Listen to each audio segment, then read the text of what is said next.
Boom, boom, boom, boom.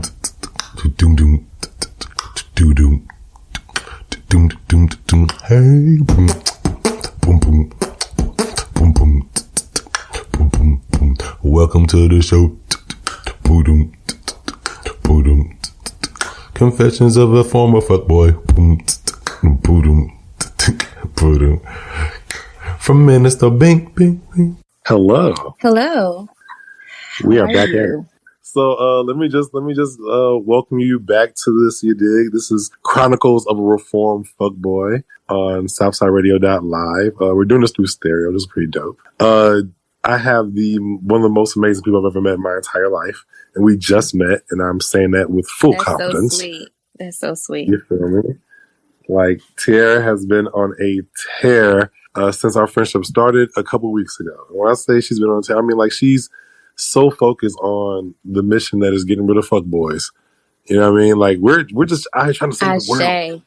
You feel me? I'm about to pour some libations out for the fuckboys, you know? Let's go. You done. All right. So last week we got into 5 of the 10 types of fuckboys that are in the world.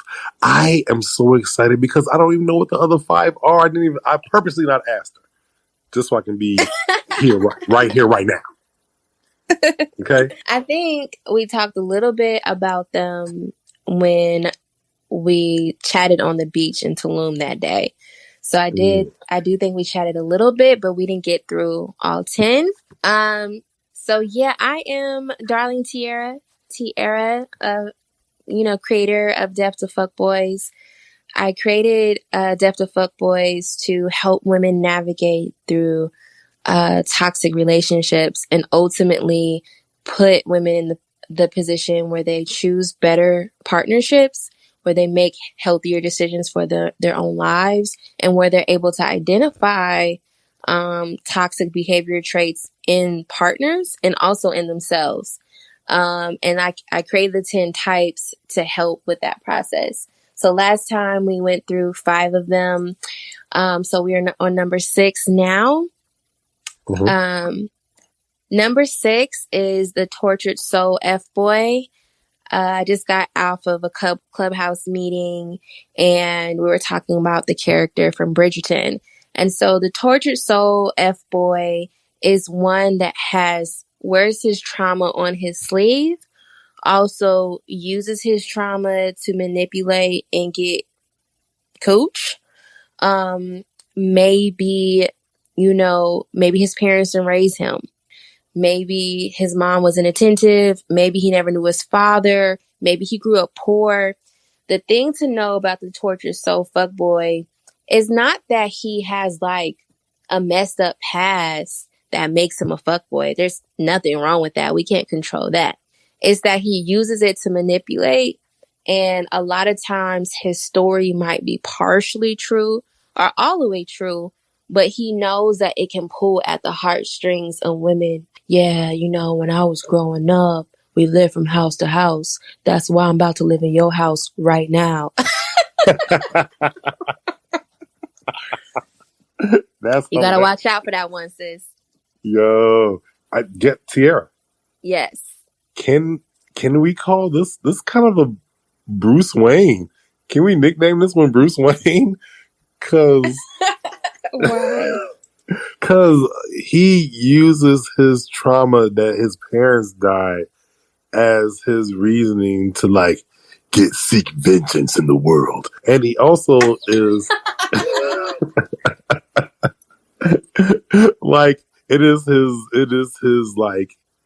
it's his storyline that he uses to be able to legitimize all the stuff that he does.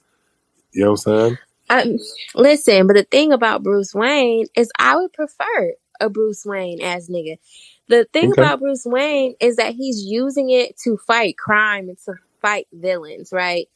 Maybe he's not perfect, and there's been times in Batman's history where he also puts his lovers in danger unintentionally. But he's using it. It's nothing wrong with a lot of people use their trauma to fuel their careers, their passions, all of that. But when you're using your trauma to manipulate people, that's the problem. That's when you become a fuckboy. I don't know if Bruce Wayne is a fuckboy, Binky.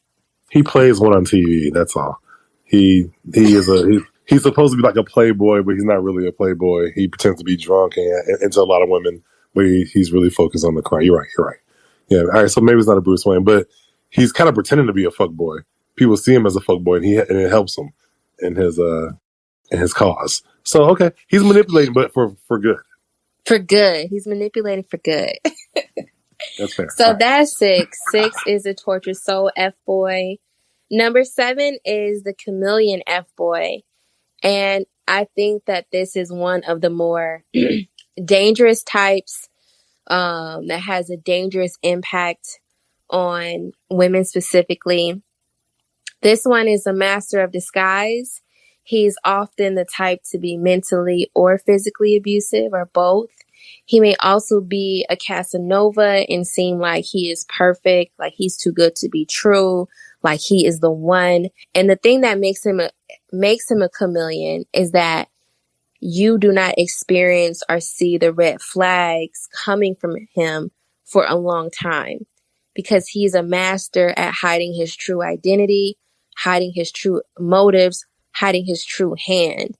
And a lot of times women are already in too deep before they find out who he really is. My stepfather was one of these types. In the public eye, people thought he was, perfect husband, father. They just had him also like on a pedestal. And it's not just that he had flaws, but literally he could click into a totally different nigga. And the chameleon is F-boy is like that. Yo, that is what I would like to call terrifying. That is probably one of the scariest ones we've mentioned. And we've mentioned the thug one, the one that might get your ass shot and locked up. This one, this one is scarier. This one is like psychopath. It's like, because they can I understand. I think I've seen a Lifetime movie or two about this type of person. A house full of women. What do you want me to do? I'll suspend it sometimes. So that's hilarious. But yo, G, that's really scary to know that somebody can play a whole ass role, like legitimate, and then be like Dr. Jekyll, Mr. Hyde type. I think that's one of the scariest ones. Yeah. Like you never know what the real one is. And here's the thing, right? And so you're thinking about like Lifetime movies, right? And there's different extremes. So there's women who are in abusive relationships and everybody know this man ain't shit, right? But the women who are in abusive relationships with the chameleon, no one knows this woman is suffering. And when she starts saying she's suffering, nobody really believes her because he's that convincing. Yeah. That's the ones we gotta, like, when women get in a cycle of like domestic violence, those are also the ones that like we literally have to link up and like save the women in our community, because this type is highly mentally manipulative, and usually in a domestic violence case convinces the woman that she can't leave, that she needs him, that she'll be worse off without him, or quite honestly, that she'll be in danger if she leaves him. So it's varying degrees, but that's how deep it can go. Wow. Terrifying. Okay. Whew, what's next? That gave me chills. Shit, that's like a scary movie. It is a scary movie. That is actually the basis of a lot of scary movies. It is, and it's like cute when we're watching it as a movie, but it's not cute in real life. I can't. That was number 7. Number 8 is the Bicurious F-boy. I changed his name from the I Think I Like Men F-boy to the Bicurious F-boy. Oh, because I think we are transitioning out of an era where we have so much men that are on the down low, but we have some men who are bi-curious and they haven't come to terms with themselves that they're bisexual. And to be honest, the current world doesn't really set up society to honor men who are bisexual or bi-curious. So gay men will be like, I don't want to fuck with men who fuck with women. You need to choose. And women will say, I don't want to fuck with a man who's ever fucked with a man. So the society kind of sets them up to either choose sides or to lie about their identity. And then they're, of course, the ones who feel shamed for being bi. So they never really tell the truth to themselves.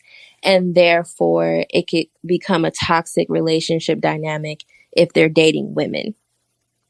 Yeah, that is so prevalent in Black society.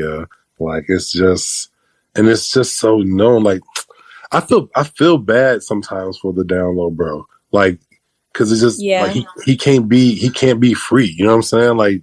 Like something he feels somewhere in his life that he can't, or whatever he subscribes as, but this person feels like they can't be free. You know what I'm saying? And that has to be a terrible feeling that you have to live a whole different life than what you are either want to be or at least curious to be. I feel kind of bad for them, but also sometimes it's be fucked up because they be lying to everybody.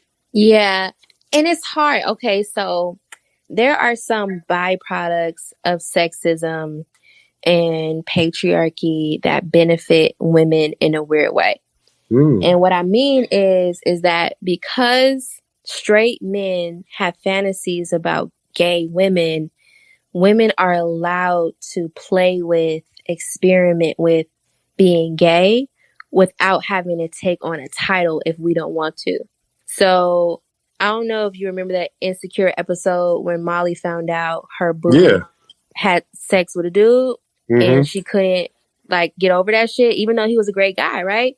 If I say in college, I used to have sex with women, but I'm not gay, people are going to believe me. They're going to be like, okay, sure, sis. Skip off into the sunset with your husband and we won't talk about this again. A man can't be like, oh, yeah. Huh? It'll be one sentence and then you can move on to the next thing. Like, it'll be like, oh, you used to mess with girls in college? All right, yeah, that's cool. So, yeah, man, I like apples really more than oranges, to be honest. You know what I'm saying? Like, it just be moving on a conversation. A dude be like, but a man says the same thing. No. The whole conversation stops.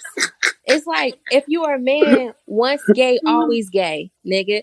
Ain't no ifs and buts about it. And it's just not fair. I mean, for me, I feel like I'm a real nigga. And sis, if you tell me that you was gay in college, you're still gay. Like, you just decided that you don't want to do that anymore. But it's just not fair. Ain't no such thing as a dude be like, yeah, maybe you suck a little dick in college. Like, excuse me?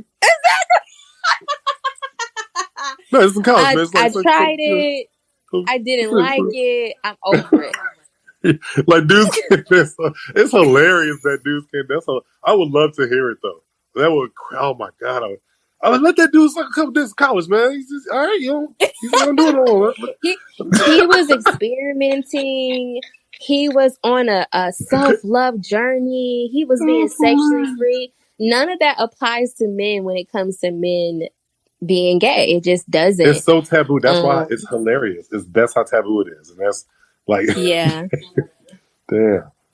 And so I do sympathize with this fuckboy because it literally is hard. And I have talked to gay men about this, and they are the ones that told me, yeah, other gay men don't like bi men and straight women don't like bi men.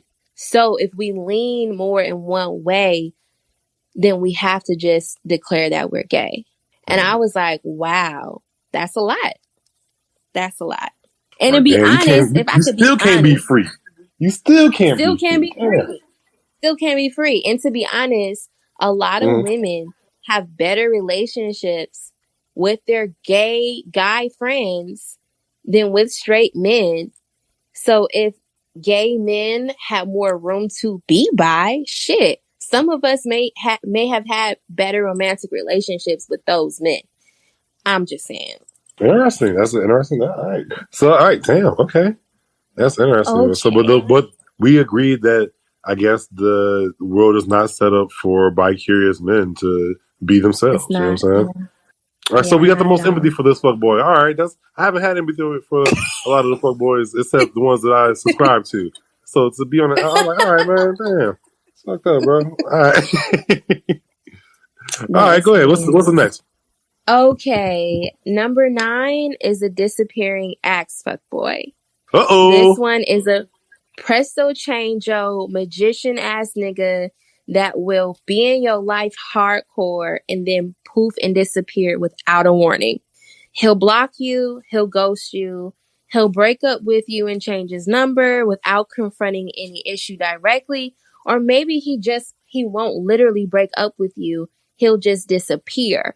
But the important part to know about this type is he also will pop back into your life and reappear either like nothing ever happened and like you tripping, or with like a horror story like, yeah, I went to jail, my mama's sick, like, but you were gone for 6 months, my G, and didn't say nothing to me.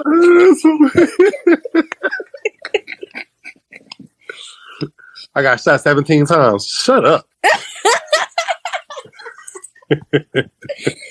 And you'll find out he got a baby on the way months later. Yeah. Oh, okay. Yes. Something did happen while you was gone. Okay. Yeah. Yeah, that type hurts a lot of feelings. I've had a lot of women like, I don't know why he stopped talking to me. There was no explanation. He blocked me on everything. Like, first of all, ghosting is just trash. Men Yeah. do it, women do it. 100%. But ghosting is trash unless the person is like abusive or toxic. Then I understand why you would ghost someone. Yeah. If you've told someone, hey, I don't want to fuck with you no more, and they still like blow up your phone, ghosting makes sense. Other than that, it's really fucked up. It lacks morality. I don't like it. Yeah, I have some insight on that person, on that type of person. Because, I'm listening.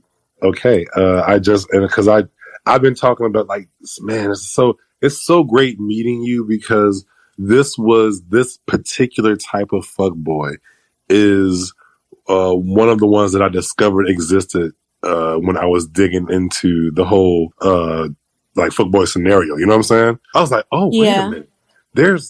There are different levels to this shit. And that was the first one I discovered that I was like, okay, there's different levels because that person sometimes the person that's ghosting, they sometimes think that they're doing the other person a favor. You know what I'm saying?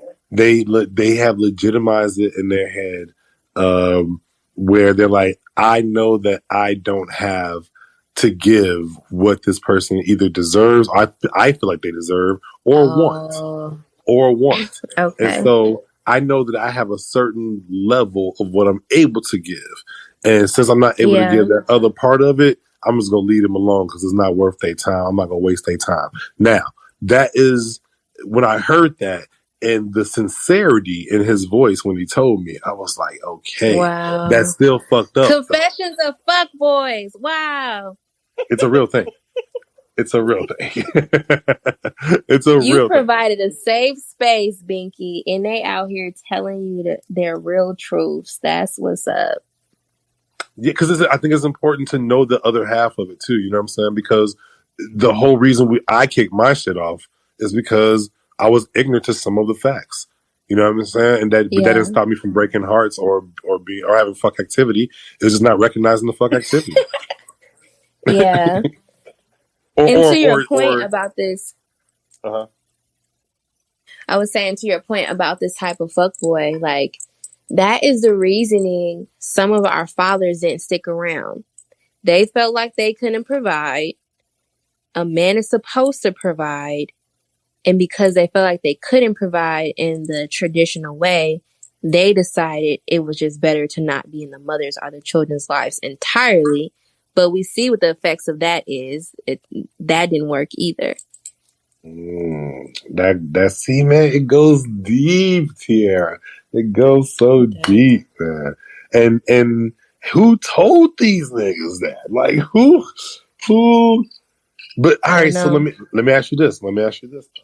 What if they're right sometimes?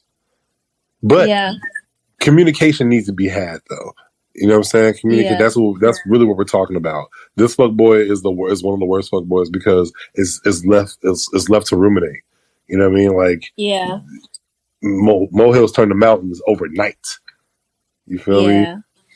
I know some women who still don't know what they did. Yeah, just not cool for the relationship to end. And sometimes they did do something. Sometimes they didn't, like it had nothing to do with them, but they don't know, so they don't have that closure. And they can take the bullshit to another relationship and get it, you know what I'm saying, get it again because they don't even know like what this thing is. Right. You know what I'm saying? Now sometimes I will say that sometimes a man is saying, hey, I don't want the things that you want, and a woman is trying to force it. And a man has communicated already, like, that's not me, I can't do that. But disappearing out of someone's life when they actively thought they were in a relationship with you, or you two are interacting in a relationship, and just falling off the grid is just another level of trash. 100%. I'm gonna take your trash and I'm gonna add to it because this is what I'm gonna just to say I know that this happens a lot and it happens on both sides, but I can definitely specifically speak for men. And this is the ghost nigga too. He will, because I have say that they cannot give a part of that relationship to this person, but then they end up doing it. They're holding hands. They fucking with a rubber. They're you know what I'm saying? They're doing extra things. They're calling to ask how they do. Like things are escalating and you're not giving credit to that. And then you disappear when they get serious. That is some hypocritical, misleading, lead on ass shit. And we've all, ladies, it happens on both sides. You heard it out of the mouth of men. He said it. He admitted to it. Binkey. This is why these women are torn the fuck up, because that's exactly what happens. Now, I will say, to take responsibility, when a man tells you what's up from the gate and you don't listen and you think that something is changing without like a real conversation about like commitment or a shift, you're also setting yourself up for failure as a woman. But I will say it is misleading when they say, hey, I don't want these things. You got niggas telling women they want them to have their baby, but the same men that say, I don't want a relationship with you. Or you got men who will like get caught up emotionally, like start to like the woman, love the woman, or just want to possess the woman. And it's getting at the woman like, why these other niggas texting you? But I thought you wasn't my dude. So it's all these like mixed signals that happen that are just really unfair. Keep it 100. I will say a relationship that I was in when I was like really, really trying to be a better person, more communicative and honest. Those things started to happen in that city because it was a situationship at first. But then we started doing all those things. We started doing all those things I was mentioning, and then I was mentioning. I started mentioning too much. I started like, "Hey, I know we both said this, but I just want to acknowledge that I know that we are doing this as well. You feel me? Like I'm just keeping it 100. I know we're doing all of this at the same time." And she would appreciate it until I was too much with it. I was just I would try to be so honest. I'm like, I'm saying, I see it. You know what I'm saying? I'm right. Sure. Okay. I see that we saying we doing what we say we wasn't gonna do, and I just I am an wanted to active remind participant. you. She's like, yes, nigga, I know. Like Okay. we have to take responsibility on both sides. It's like, on both sides, if I told you what it was in the beginning and we start doing relationship-ish things, we have to be able to check our emotions about it, unless we, like, okay, you talked about the removal of the rubber. So in my experience, either men won't have condoms, period, and they'll wait for you to request one, or you'll start off using condoms in the beginning of the relationship, and as you sleep with each other more, they just disappear somewhere, but there's never a conversation usually. And so I feel like that's just a metaphor about how we do relationships in general. So in the beginning, we was all being protective with the barriers and shit. Then we started playing around with the love shit and the intimacy shit and took off the barriers without a conversation about it. Like, we not having no conversations. We just like accidenting into these situationships. And I don't think everything should be so sterile, but really that's how people end up in toxic situations that some of us didn't intend on being in. Yeah, dude. The conversations must be had. Yeah. The conversations Must be had. You feel me? Shit's not sexy, but it helps. It helps. That's All true. right. But it can't. So It do get sexy once you know. I'm sorry, I mean to cut you off, but it definitely, like, knowledge is still sexy. In my experience, from knowing, like, knowing can be a little sexier sometimes because, like, it takes away some anxiety, some worry, some puzzles that you have, maybe that you and also it checks shit as well. Like, it checks some reality at the door as well. You feel me? Like, what you think is not, and vice versa. So that shit can be sexy too. I agree. I agree that we need to redefine sexy, because sometimes, like, I be telling women, like, sis, if you like fuckboys, if like fuckboys turn you on, the danger of not knowing, sis, like, just admit that shit. Oh God. So when you complaining to me about this fuckboy, I realize that you're complaining, but we both realize that this is what you want. So if we shift, like, actually, no, clarity is sexy and knowing what's up is sexy. I don't want to be confused about this shit. Like, I don't want no surprises. So yeah, we get to change that if we want to. Okay. You ready for 10? I'm ready for 10. I don't want it to end. I do. I mean, I do. I do want it to. Let's go. I do. I want the fuckboys to end. So number 10 is the ultimate F-boy. And I mentioned this before, but I created a curriculum around this, and I taught it to a group of women last year for 6 months. But before that, I had a private focus group with a few women I knew and that I didn't know, to make sure that these types rung true. And so when I was trying to think of the last one, people were like, oh, the mama's boy fuckboy. Like, literally, we probably can go to like 20 fuckboys. But I wanted to start with a core 10.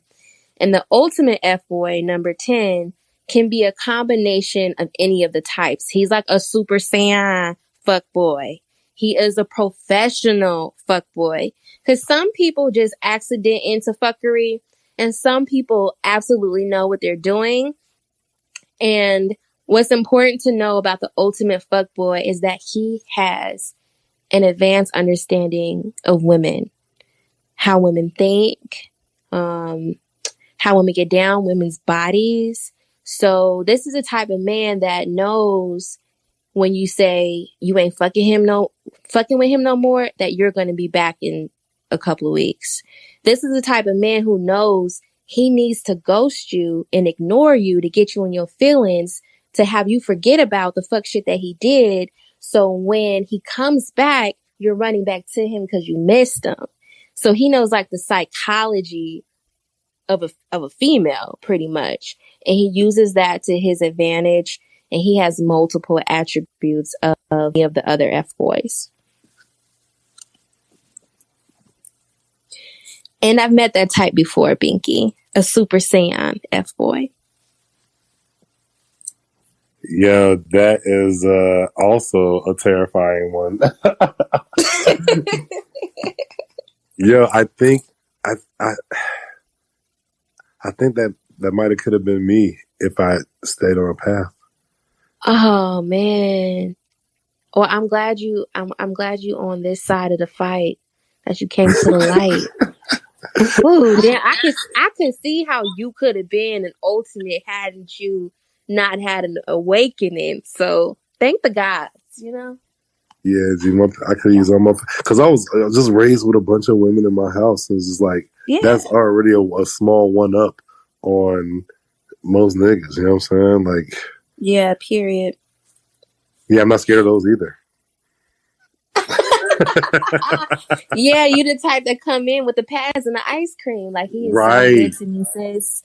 You know, and you would hope that a man's understanding of women would help him care for women more. Right. I said this before, that this is about care or the lack of care when it comes to women.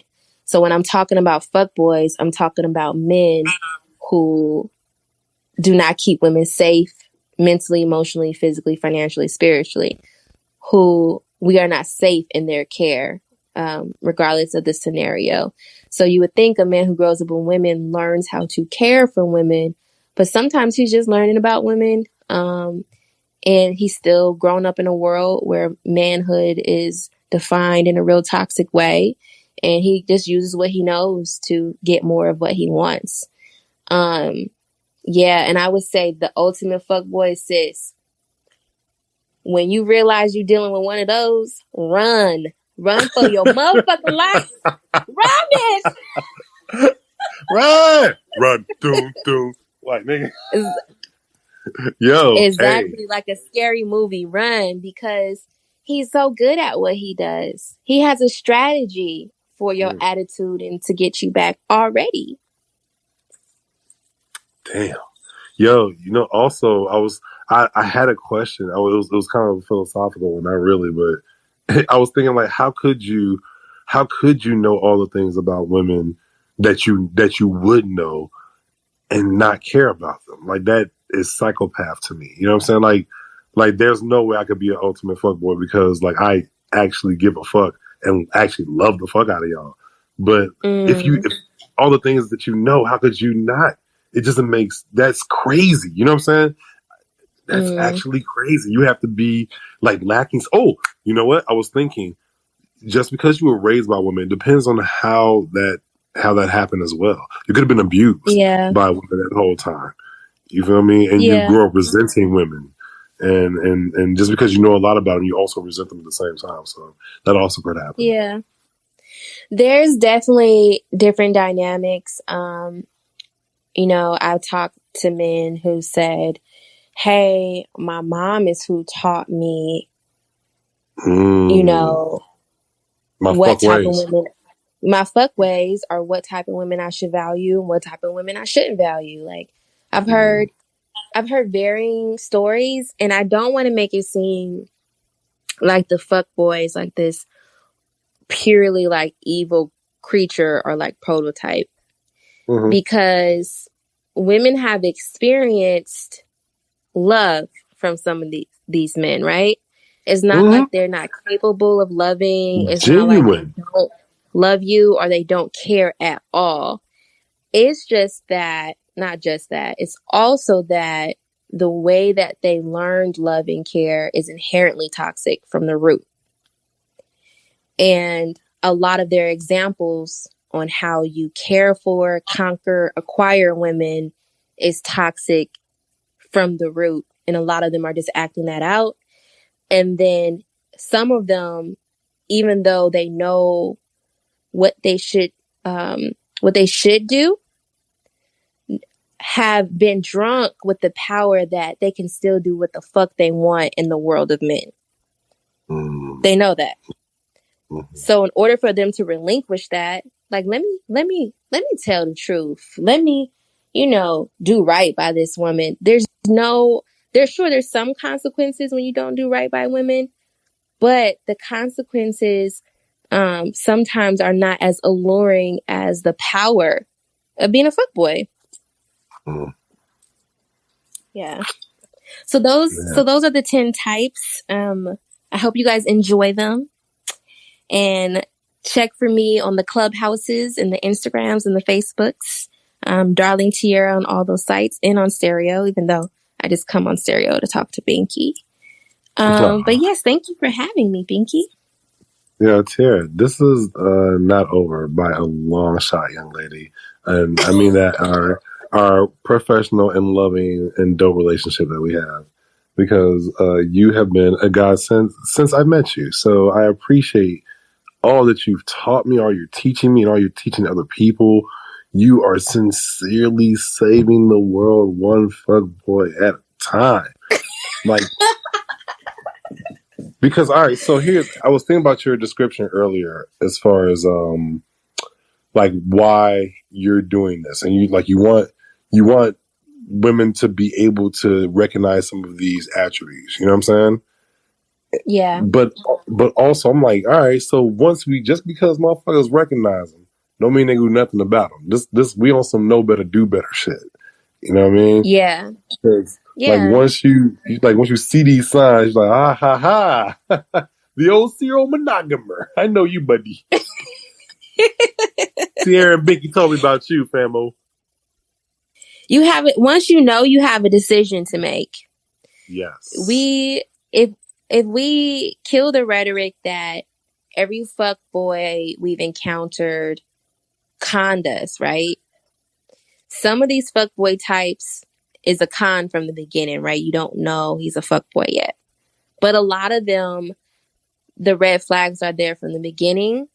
And a part of my curriculum is about red flags. And the question is, what were the red flags? The follow-up question is, why did I dismiss the red flags? My intuition, my community uplifted these red flags. Why did I dismiss them? What were the reasons? Like, the next portion is accountability for the areas where we contributed to our own hurt and pain when we felt something was wrong and didn't give it enough attention. Yes. What? Doing God's work here? Come on. I say, tell my daddy, because my daddy's a little little like irritated by the title. And I want him to know, like, Dad, you taught me well. I'm out here doing God's work in my way, Dad. Yeah, G, give me his number. I'll text him.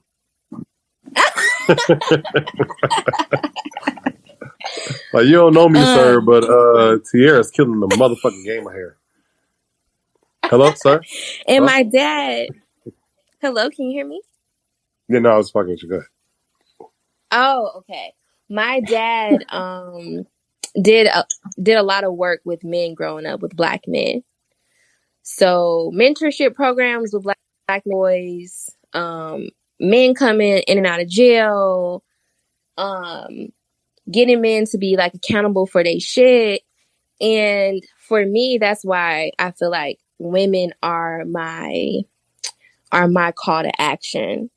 And I feel like, Binkey, your call to action is the brothers, is the men, because I can only say and do so much in a way where they will actually hear me. So that's why what I do is catered towards women. Like, let me get the ears of women. Let me talk to them, because that's my personal responsibility. So I feel like this is legacy work. I'm just doing it in my way, in my language. But it's the same work to make sure that we have healthy relationships ultimately. Legacy work. Oh, I fucks with it. Okay. Let me just close out, because, man, this has been really special for me. From rooted to the tutor, my man. Like, it's been really special for me. Like meeting you, going through this whole situation is just, I feel like it's another stepping stone in the right direction in what we're trying to do. So I agree. yeah, Jen, like I don't want to over talk this, but I want to really convey to people how this could help everyone. Like one of my mottos, like, yo, just keep it 100. Just keep it 100. It's hard to keep it 100 with yourself. We lie to ourselves the easiest. I think the most consistently, Tiara, I've told lies to myself so long that I believe them. Like, I believe them. That's real. You know what I'm saying? I'm like, wait a minute. I've never done that. Why have I always said that? I've never done that. I've said this since I was like real. 12. Man. I've been lying forever. So, like, yeah, keep 100 with self. And this is a call to action, man. This is a call to action. When you start recognizing some of these behaviors and some of these patterns within ourselves, because that's really what we're talking about. Yeah. Like, sis, I need you to recognize it, and when you see it in these niggas, and do something about it. But my guys, you know what I'm saying? Recognize it within yourself, my nigga, so you don't have to continue that legacy.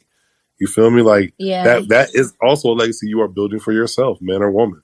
You know what I'm saying? Like, and you know how hard it is, and like, and this, I get backlash from this. Like, people like, reform, Binkey, okay. And I'm like, but I swear, I'm trying, though. I swear to God. They don't believe Please you? believe me. Please believe me. It's a process. You feel me, man? And it's just hard to shake that shit once you really are trying to shake it. You know what I mean? Sometimes, and it doesn't feel good. It doesn't feel good to know that you fuck people over and sometimes not on purpose. You know what I mean? And so when you try to convince people otherwise, trying to build new relationships, and you still have the legacy of being a fuck boy or fuck girl or whatever, you don't want that in your life. It don't do well for you. Yeah. You know it don't do well for you. So we're just trying to help, man. And thanks to Tiara, we will have a whole book out for that shit to let you can go page by page. Hold on. No, you look recognizable. Hold on. Yeah, you page 12, nigga. You page 12 out here. So the call to action is that I'm writing Death to Fukbois. I think it would be dope if you had Chronicles of a Reformed Fukboi. And I could offer you a chapter. You could offer me a chapter. Like, here's a word from the brothers. Here's a word yes from the sisters on this matter. And then also it's like, you know, if I purchase a book for myself, it's like, what book my man gonna read? True. Or what book my brother gonna read? You know, my brother is dating. He acting like a fuckboy. Maybe this could wake his game up a little bit. You know. True. So I'm down. I'm down for ebook. Variations. You're right. I fuck with this as well. I love this. Yes, that chapter in your book. Oh, that'd be great. Yes. So, man, see, this is why we need each other, man. Come on, let's just help each other out all the time. Can we just do that? Can we always just help each other? You know what I'm saying? We got to do our best. For sure. Sincere. You're killing the game, G. You're such an inspiration. This is Chronicles of Reform Fukboi. I have been blessed to be in the presence of Tiara, teaching and cultivating dopeness all throughout her teachings and her life, man. I love her. Thank you, Tiara. And yo, make sure y'all tune in to Chronicles of a Reformed Fukboi on SouthsideRadio.live. All right? Good night, everybody. Bye, Binkey. Peace. Good night, Tiara.